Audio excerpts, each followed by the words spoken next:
Shalom, giving all praise to Yahweh, Hashem, Al Shai, Hashem, Rakakodash, Shalom to the 144,000 and the rest of the elect out there, Shalom to all. And I'm going to entitle this video 1 Kings 1, verse 2, how old was she, or how old was Abishag the Shunammite? So let me go and read it in the King James first. David in old age. 1 Kings 1 verse 1. Now King David was old and stricken in years, and they covered him with cloth, but he got no heat. Wherefore his servants said unto him, let there be sought for my king, my lord. Now the word lord here simply means my superior.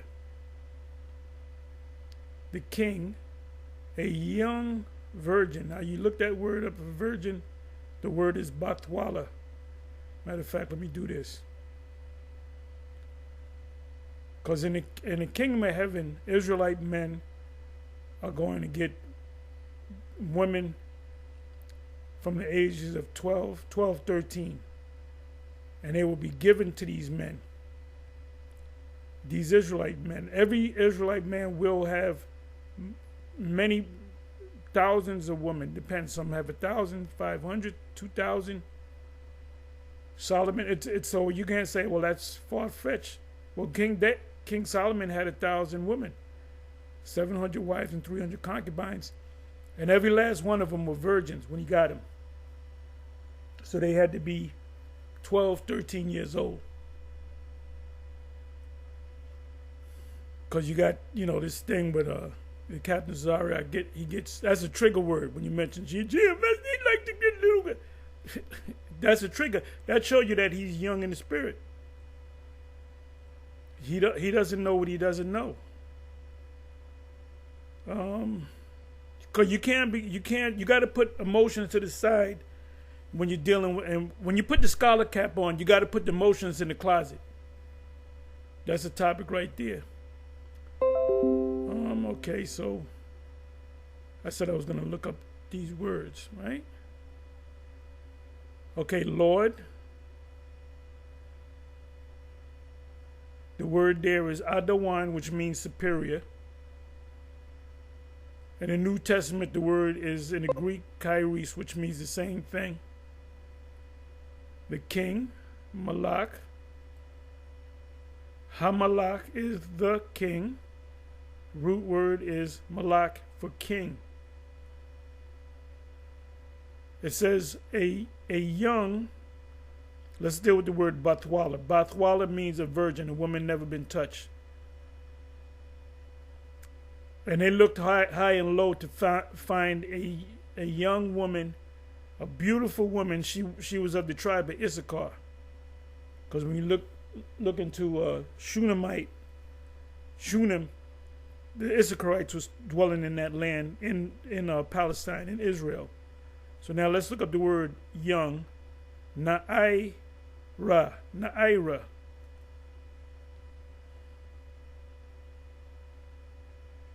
Girl, damsel, female servant, girl, damsel, a little girl, a young woman, marriageable young woman, concubine, prostitute, maid, female attendant, female servant. This was a young girl. By the way, let me give you the root of the word. This is a feminine noun. Na'ira, from the word, let's go to the root. Na'ira,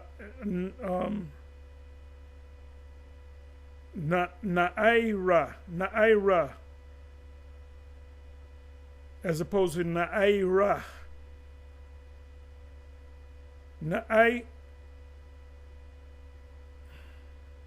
Na'ira means boy. A boy is what? Prepubescent. What makes her, what what transpires for a boy to become a man? They turn about 12 years old. Sometimes it's 11 and a half. Sometimes it's 12, 12 and a half. They start to change. You cannot produce children unless there's something happen with a 10-year-old. That's far fetched.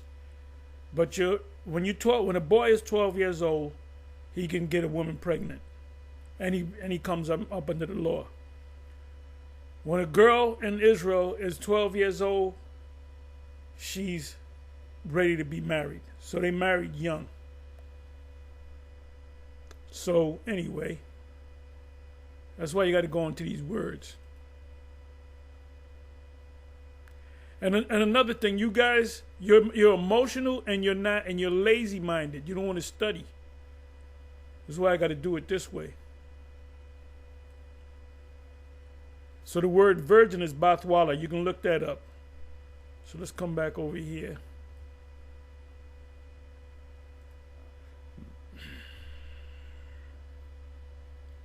Wherefore his servants said unto him, let there be sought for my king, my superior. You can ask a Christian, what does it mean, my Lord? It means Jesus. And the king, a young virgin, young meaning a young girl, Anira,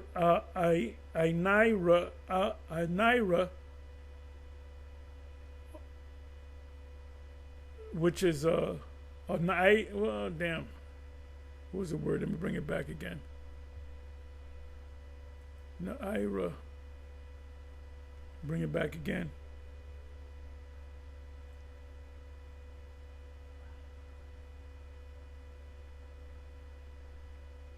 Naira.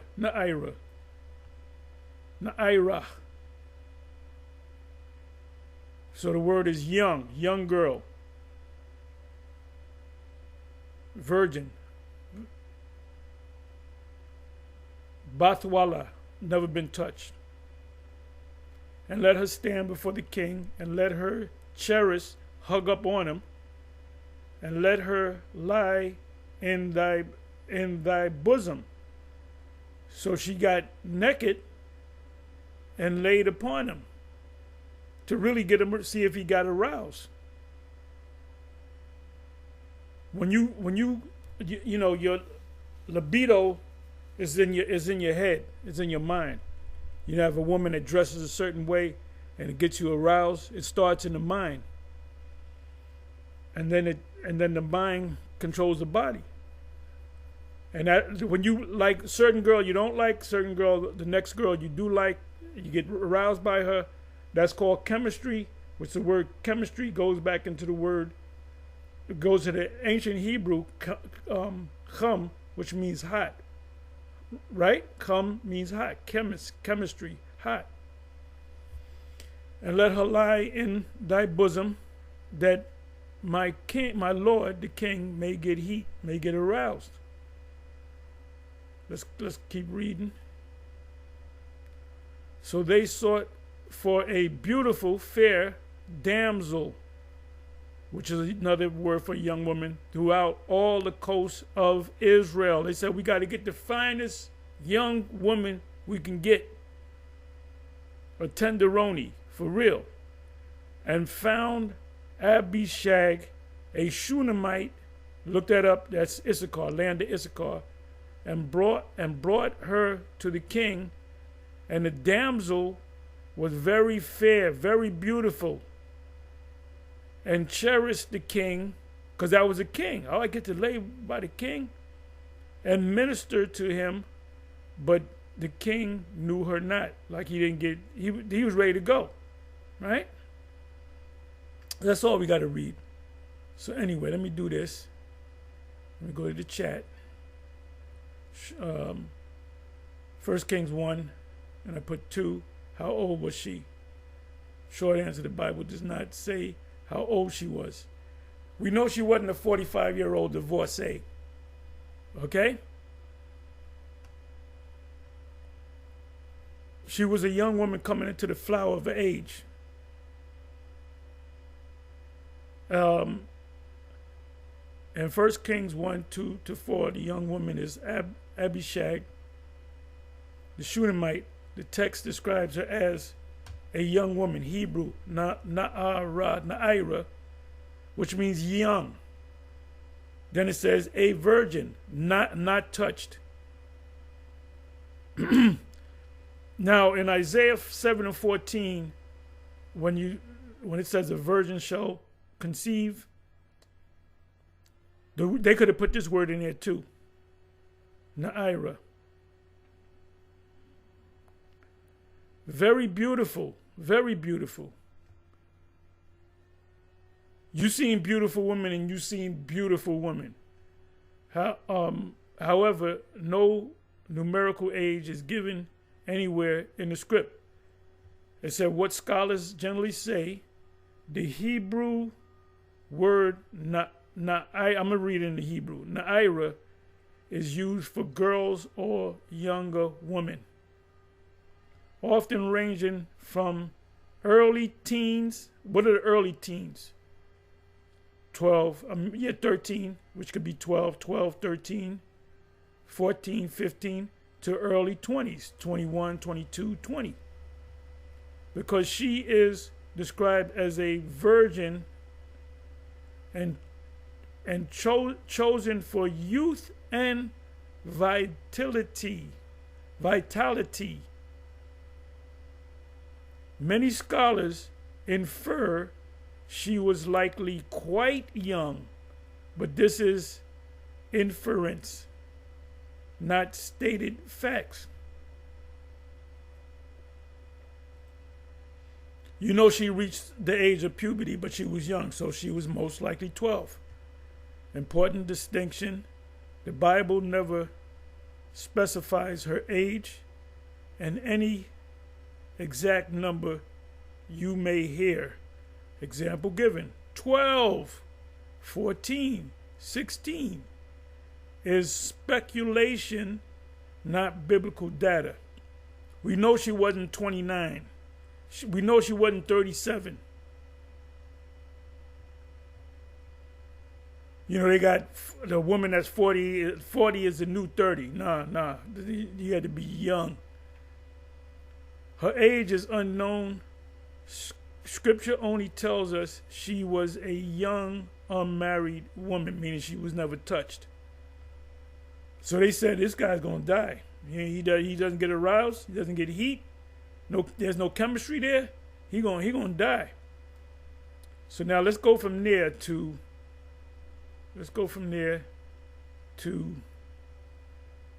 So are we going to get them when we get them in the kingdom? We're going to get them when they're 12 years old, 12, 13 years old. And that's the job of a woman anyway. You don't touch them before 12. You touch them when they're 12. In other words, when they make that change. So it's up to the father to pick the man that she's going to get with. Okay? See, if you allow emotions to get in between this thing, you're going to lose.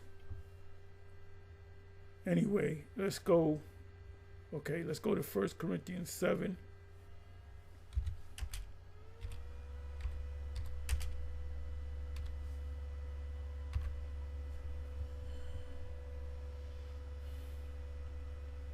Yeah, if you mention GMS or Apostle Tahar in front of Captain Zariak, those are trigger words. You want to get them triggered? Just say them two phrases.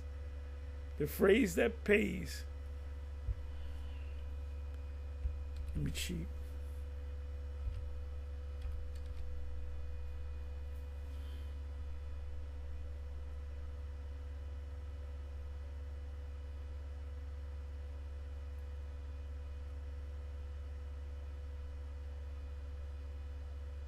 Okay, 36.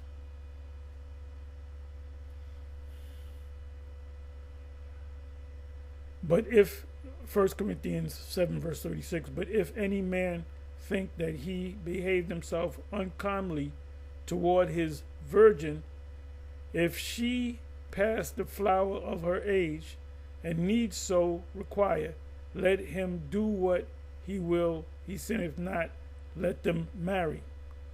You consummate marriage through sex. So now this is what I'm going to do. And you know what I'm going to do? Let me do it this way. So we're back. We're going back to the chat.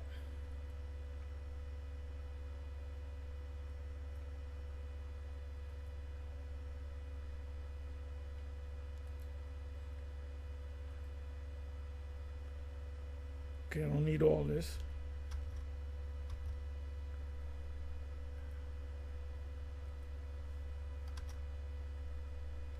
Okay, it says here, but if any man think that he behaveth himself uncomely toward his virgin, if she pass the flower of her age,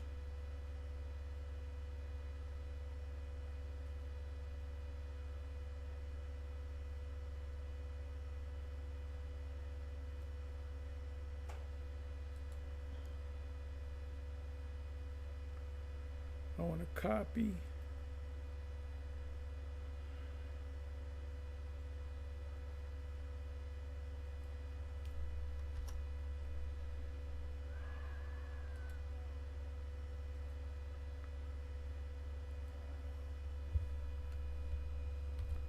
What does this mean?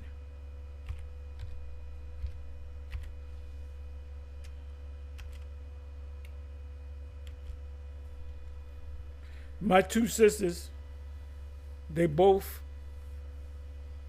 started having children in their early teens.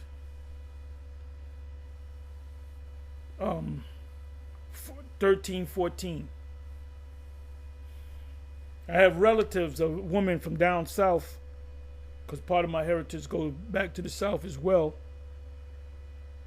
that they started having babies when they were 13, 14, 15. What does this mean? If she passed the flower of her age.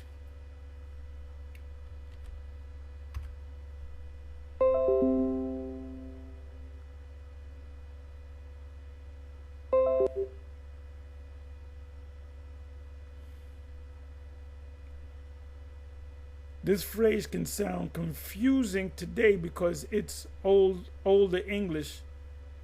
Here's what it means in clear modern terms. Now let's see what the chat gonna do. Chat, don't fail me now. The phrase itself, past the flower of her age, to be past the usual age when people expect marriage to happen. Back then, they expected marriage to happen when a girl was about 12, 13 years old. 14 was getting late. If you were 22, you didn't have a man, they called you an old maid. 25 or so. Flower, peak or prime. What does it mean by peak or prime? It means when you're fully developed, you're ready to have children. It goes for boys as well as girls. Flower of age, the time of life when someone was considered most ready for marriage. Marriage constitutes sex. Let me read that again. Flower of her age, the time of life when someone was considered most ready for marriage. When is a woman most ready to have kids? When they're 12, 13 years old. See, this society, you got women that wait, they got a career, then they're in their 30s, then they want to have kids. And the kids, normally you have miscarriages, you have complications because you're not meant to be having kids that old.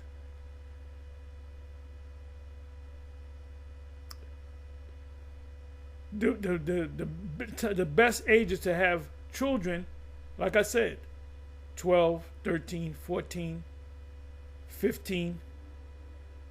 You go to your relatives, you brothers in the truth, that are from the South, you go back to your relatives. Ask your grandmother, when did you first have a child? My first child was when I was 14. I was having sex when I was 12 or 13. And my sisters ran behind my mother and did it, or the parents, mainly the mother, because the mother gets affected, and they both got their asses whipped. But what you gonna do? Abort the children? They showed you that in the movie Claudine. The mother beat. That's show you that you under the curse, because it's a blessing to have a child, right? That right there, the movie Claudine, show you that we under the curse. She got pregnant and her moms beat her ass. Diane Carroll, that chick. That show you the curse right there.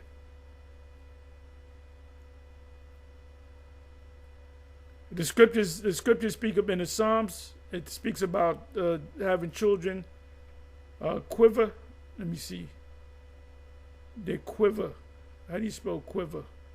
I'm not going to get it. Somebody put it in. I'm not going to look for it.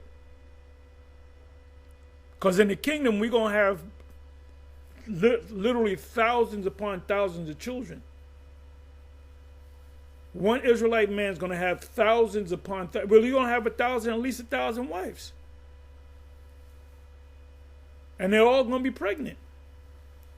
What's the job that the woman's going to play in the kingdom? Basically, she's going to be barefoot and pregnant and happy about it.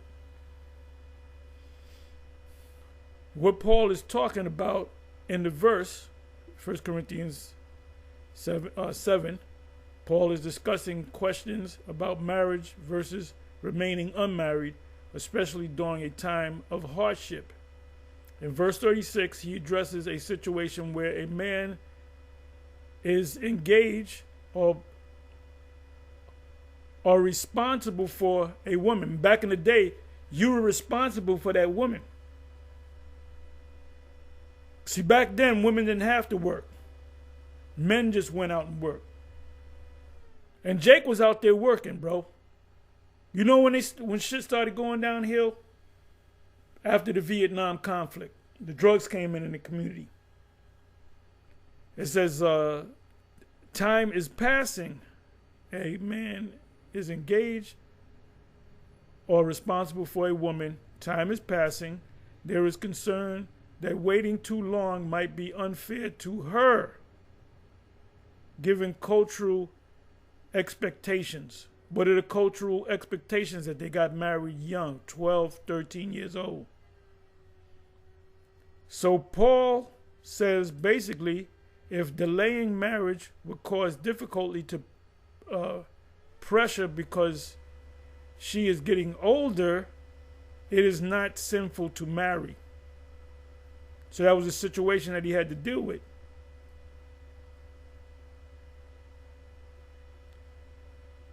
Important clarifications. Paul is not setting an age limit. He is not criticizing older women.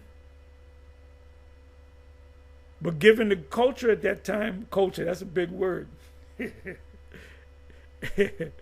Culture. That's part of the culture, Captain Tazariak.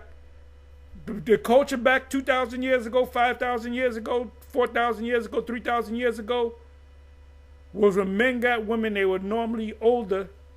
They could have been in their 20s. They got a woman, an Israelite woman, and then there was other nations did the same thing. Got them when they were 12, 13 years old. 15 is kind of old. You can get them at 15, but you want to get them at 12, 13 years old. So that's how it's going to be in the kingdom. You see the girl, she's 8 years old, and you can see she's beautiful, and you the father, and you're gonna have a relation with another Israelite brother, maybe somebody you knew on this side, and you say this daughter's gonna be for your son. And the son could have been 14, 15. He could have had 2, 3 women already. Well, he's 14, 15. You're gonna have a bunch of women. Then you're just gonna add her to the pack, so to speak. You know, there's gonna be a lot of, knocking boots in the kingdom. That's going to be a national pastime. Knocking boots. Barefoot and pregnant and happy about it. He is not criticizing older women. He is responding to social realities of the first century world. What was it like in the first century world? Men married women that were considerably younger than the man. Preferably 12, 13 years old. The passage is about doing what is loving and appropriate, not rigid rules. The passage is about doing what is loving and appropriate, not rigid rules.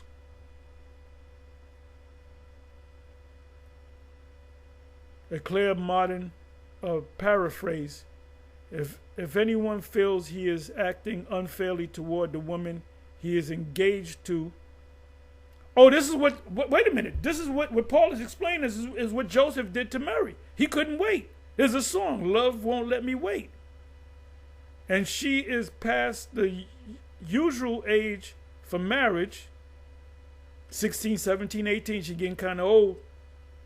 And they wish to marry, it is not a sin, they should marry. Big picture, Paul's main point in the chapter, marriage is good. Singleness is good. What matter is wisdom, care for others, and faithfulness to the Most High. If you like, I can also explain the different interpretations of this verse. I explained it. Engaged couple versus father, daughter, or how translations handle this phrase today. Now, you know what I'm going to do? Let me do this. Let me come back over here and get ready to close. Get ready to land this plane. Okay, let me go to the NLT. See what the NLT says.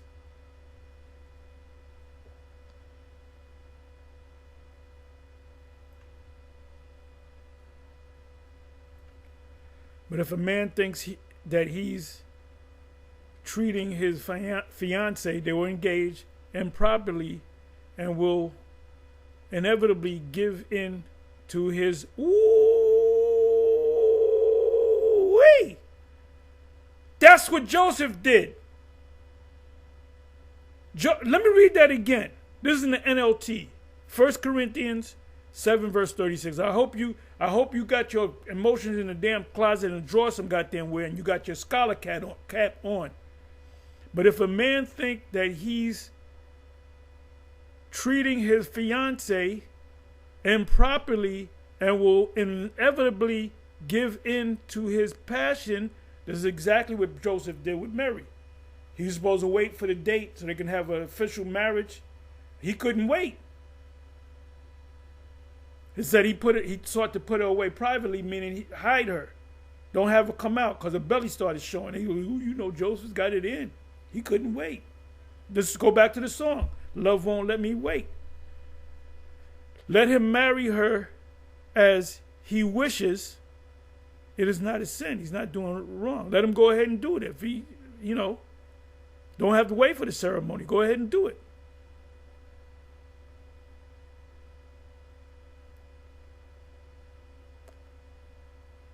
Oh, let me read this one right here. But if he has decided firmly not to marry or consummate the act, that's what marriage is, and there is no urgency, and he can control his passions. Now, in this case, this man could have had 3-4 women, so he said, "I can wait." In the kingdom, we're gonna have when we get a new woman or a new 10 women. A new 50 women, they're all going to be 12, 13 years old. Most likely 12 years old, 12 and a half. And then we're going to have concubines too. And Captain Azari said, they're going to start raping women, heathen women too. Yes, we're going to get the heathen women too. And we're going to have babies with them too. Because that goes back to the Old Testament, to the law. So this is not hard. This is not hard. Anyway, Shalom. On to the next.